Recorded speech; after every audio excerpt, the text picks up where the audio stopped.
11월 27일 주요 테마 한번 같이 보도록 하겠습니다. 자, 오늘은 거의 소강 상태 보합 뭐 이 정도입니다. 어제 조금 올랐다가 오늘은 미국 주가가 대체로 다 올랐는데도 불구하고 그렇게 상당히 올라가는 모습을 보이지 못하고 오늘은 거의 소강 상태입니다. 별 모양으로, 네, 차트의 별 모양으로 나타나고 있는 그런 소강 상태를 보였고요. 그래도 오늘 대형 우리나라가 주로 밀고 있는 우리나라 주식에 상당히 강력한 어떤 세력을 구축하고 있는 반도체 중심으로 올랐고요. 2차 전지와 뭐 전기차 이쪽도 좀 올랐고 제약 바이오도 올랐습니다. 그래서 그런 것들을 살펴볼 때 전체적으로 오르긴 했지만 약간 오르긴 했지만 많이 오르지는 못했다. 전망 자체가 조금 엇갈리고 있지 않느냐 이렇게 생각을 합니다. 자, 반도체 AI 전력 설비는 제가 묶으라 이렇게 말씀드렸는데 이제 드디어 테마로도 묶여서 나오네요. 반도체 AI 전력 설비 이렇게 말씀드렸습니다. 자, 미국의 금리 인하 기대감이 점점 커지고 있고 AI 강세가 이어지고 있고 예를 들면 무슨 그 뭐 예를 들면 그 메타 아니 어디였더라? 오늘 뭐 TPU를 도입한다 뭐 이런 얘기도 들리고 있고 뭐 이래서 좀 전방위적으로 약간 반도체는 기존에 몰려왔었던 어떤 분위기 또 있겠지만 그것보다 좀 이제 전환기가 이루어지고 있다라는 부분이 있어요. 이제 AI에 대해서 지금까지는 거의 맹목적으로 이게 시장이 계속 커져서 시장을 압도하게 될 것이다라고 하는 기대감 자체는 이제 사람들이 여러 가지 생각들을 하기 시작했어요. AI 버블론도 있고 AI 대세로 계속 갈 거라는 이야기도 있고 엔비디아 칩도 사실상 구글이 알파벳의 TPU에 의해서 GPU 자체가 TPU에 의해서 대체되고 있을 수도 있다. 뭐 이런 이야기들도 계속 나오고 있고 다른 대안들과 여러 가지 어떤 전망들이 좀 혼합적으로 나오고 있는 상황이라고 봅니다. 뭐 미국 시장도 그렇고 그 미국 시장에 매달려 있을 수밖에 없는 우리나라 반도체들도 마찬가지입니다. 반도체들 마찬가지예요. 뭐 GPU에도 엔비디아 GPU에도 우리나라 반도체가 들어가지만 실제로 TPU에도 연관성이 없을 수 없는 것이고 왜냐하면 세계 최대의 메모리 업체들 두 개가 우리나라에 있잖아요. 그렇다 보니까 만약에 구글에서 메타에서 TPU를 강화한다고 하더라도 결국은 삼성전자하고 SK하이닉스의 힘을 빌리지 않을 수는 없어요. 그렇게 되기 때문에 어쨌든 간에 그 중간 단계에 있다라는 것은 을의 입장이기는 하지만 갑도 어떻게 못하는 사실은 슈퍼을에 가까운 어떤 을의 모양을 가지고 있다라고 보여지기 때문에 그런 부분들이 세계적인 공급망의 중추적인 망을 이루고 있다라는 것이 어떻게 보면 우리나라 제조업체들의 상당히 강점 중에 하나라고 볼 수가 있겠습니다. 자, AI 전력 설비 말씀을 드렸고 그리고 필라델피아 지수도 많이 올랐습니다. 근데 필라델피아 지수가 많이 오른 것에 비해서 우리나라 반도체 테마는 그렇게까지 많이 오르지는 않았어요. 왜냐하면 필라델피아 반도체 지수는 올랐지만 그것에 대해서 우리나라 업체들의 어떤 영향을 미칠까는 아직까지 조금 약간 전망 자체가 불투명하다라고 보셔도 될 것 같습니다. 그렇게 보시면 되고요. 2차 전지도 마찬가지로 테슬라가 뭐 뉴욕에서 로보택시를 할 것 같다 뭐 이런 전망들도 있고 ESS가 미국 송전망에 있어서 점점 더 중요한 역할을 하게 될 거다 이런 얘기가 나오죠. ESS 같은 경우는요 그 뉴스의 루트가 중국에서도 나오고 미국에서도 나오고 우리나라에서도 좀 화제가 되고 있고 이렇게 돼 있어요. ESS가 뭐 얼마 전까지는 아무도 모르던 그런 부분이었는데 지금은 이제 전력망과 AI의 어떤 그 전력을 지탱하는 그런 어떤 새로운 수단이 될 수 있다라는 그런 것들이 새로 등장을 했기 때문에 계속해서 주목을 해주시면 좋을 것 같아요. 2차 전지와 ESS는 같이 움직일 거다. 그런 얘기가 나오는 겁니다. 그래서 어제도 말씀드렸지만 뭐 중국에서 ESS가 나왔을 때는 중국의 그 인산철 기반의 그 2차 전지, 2차 전지 산업과 연결되어서 ESS가 좀 커질 것이다라고 보는 부분들이 있고 왜냐하면 안정성이 있으니까요.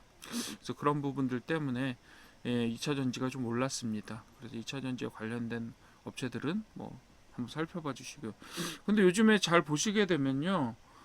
테마가 상승했다고 해서 거기에서 뭐 상당히 많이 오른 예, 뭐 급상승한 종목들하고 일치하지는 않아요, 꼭. 그죠? 그런 부분들을 좀 봐주시고, 제약 바이오도 마찬가지로 미국 금리 인하라는 것들이 굉장히 기대감을 받고 있어요. 이렇게 두 가지의 테마를 미국 금리 인하라고 하는 한 가지 예상치가 밀어올리고 있잖아요. 이런 경우에는 예, 어때요? 금리 인하가 만약에 잘 안 되면 예, 힘을 못 받으실 수 있는 가능성도 있다라는 면들은 항상 생각을 해주시고요. 그리고 국내 제약이 반등할 것이다라는 기대, 그리고 약간의 관세 리스크가 완화되고 있다, 이런 부분들에 대한 이야기들이 나오고 있어서 제약 바이오 부분이 좀 오르고 있다, 이렇게 보시면 되겠고요. 결국은 제약 바이오가 올라줘야 전체적인 시장의 어떤 강세를 좀 지지해 줄 수 있지 않을까, 이렇게 생각은 합니다. 자, 그다음에 엔터테인먼트, 음원, 음반, 그래서 케이팝주의 과도한 저평가가 지금 이야기가 되고 있어요. 그래서 너무 내려갔다, 그죠? 지금 실적을 낼 수 있는 측면에 비해서 너무 내려갔다라고 생각하고 밸류를 조금 더 재평가를 해야 된다, 이런 이야기들이 나오고 있는데 제 생각은 조금 다르기는 합니다. 왜냐하면 지금 우리나라의 모든 엔터테인먼트 업체들이 어느 정도 리스크들을 다들 갖추고 있어요. 리스크를 다들 갖추고 있어요. 왜냐하면 예를 들면 수익 파이프라인들이 하나하나가 다들 어느 정도의 위험성들과 약점들을 가지고 있다라고 보여지는데, 지금 신규로 최근에 등장해서 굉장히 큰 수익을 올려주고 있는 그룹들이 그렇게 눈에 띄지 않습니다. 물론 제가 엔터테인먼트를 전문으로 이렇게 분석하고 이렇게 하지는 못하지만, 자, 이 정도 되면, 지금 정도 되면 이제 그 다음 차세대 그룹들이 계속 등장해서 시장을 휩쓰는 모습이 보여져야 되는데, 지금 거의 6개월째 캐대언 얘기만 하고 있다고요. 캐대언은 우리나라에 간접적인 영향을 줄 수 있어도 우리나라 기업에 수익을 주지는 못해요. 수익을 준다고 하더라도 뭐 식품이라든가 다른 여타의 다른 종목들에는 영향을 줄 수 있겠지만 직접적으로 엔터테인먼트에 수익을 주지는 못하는 그런 주제가 됩니다. 근데 아직까지는 뭐 대단한 얘기들이 없어요. 그리고 지금 이제 뭐 예를 들면 다른 나라 엔터테인먼트라든지 이런 것들이 떠오를 수도 있겠고요. 그리고 지금 중국 시장이 다시 뭐 한알령이 풀려서 오른다고 하더라도 중국 시장에서 얼마나 더 수익 창출할 수 있을 것인가, 그거는 화장품의 예와 비슷합니다. 화장품 이미 중국 브랜드들이 많이 자라서요. 한알령이 풀리고 중국과 관계가 좋아진다고 해도 실적에서 개선점 자체가 어떤 모멘텀이 올 것이냐, 그 부분들은 장담하기 힘듭니다. 마찬가지예요. 지금 엔터테인먼트 쪽도 마찬가지라서 지금의 저평가가 과연 지나친 저평가인가에 대해서는 한번 다시 생각해 볼 여지가 있다라고 보여집니다. 그렇게 봐주시고요. 그래서 항상 좀 이게 사람들이 다 뭐 예를 들면 어디서 뭐 애널리스트들이 그렇게 얘기한다라고 해서 그게 항상 그쪽의 어떤 시각만 가지고 볼 것이 아니라 반대쪽의 시각도 있다라고 말씀을 드렸죠. 예. 그러니까 오늘 같은 경우는 두나무와 네이버가 같이, 두나무 관련 주식과 네이버가 같이 상당히 많이 떨어졌는데요. 물론 이제 해킹 사고 때문에 그렇기는 하지만 두 회사의 결합 자체가 전체적으로 우리나라의 가상화폐 시장에 그렇게까지 큰 영향력을 줄 수 있는 게 될 것인가, 아니면 바이낸스의 한국 진출이 더 큰 영향을 줄 것인가, 그것은 잘 몰라요, 아직은. 그렇기 때문에 두 개가 결합되면 어떤 굉장히 큰 시너지를 가지고 우리나라 시장에 굉장히 강력한 영향을 줄 것이다라는 기대 자체가 기대에 불과합니다. 그러니까 그런 부분들은 잘 봐주십시오. 게임, 모바일 게임 같은 경우도 조금 상승을 했고요. 이건 앱 수수료 인하라는 한시적인 어떤 혹은 단기적인 영향력이 있다라고 보여지는 거고, 그렇지만 그것이 수수료 인하가 결정적으로 영업이익에 얼마나 많은 영향을 줄 것인가, 이런 부분들이 있을 수가 있죠. 예를 들면 NC소프트 같은 경우는 새로운 게임에 호평이 있음에도 불구하고 주가가 그렇게 크게 많이 오르지 않은 것은 과연 이것을 관리할 능력을 지금도 NC소프트가 가지고 있느냐에 대해서 강력한 의심을 하고 있기 때문이에요. 그렇지만 그래도 지금 뭐 조이시티 같은 데들은 계속해서 조정 기간을 갖고도 상당히 강력한 상승세를 보이고 있고, 이런 부분들에 있어서는 역시 아직도 어떤 전망과 그리고 좋은 전망과 나쁜 전망이 테마에서 엇갈리고 있다라고 보시면 되겠고요. 그럴 때일수록 여러분들은 빅사이클이 돌아오는 어떤 테마들에 조금 더 집중해 주시는 것이 나을 것 같습니다.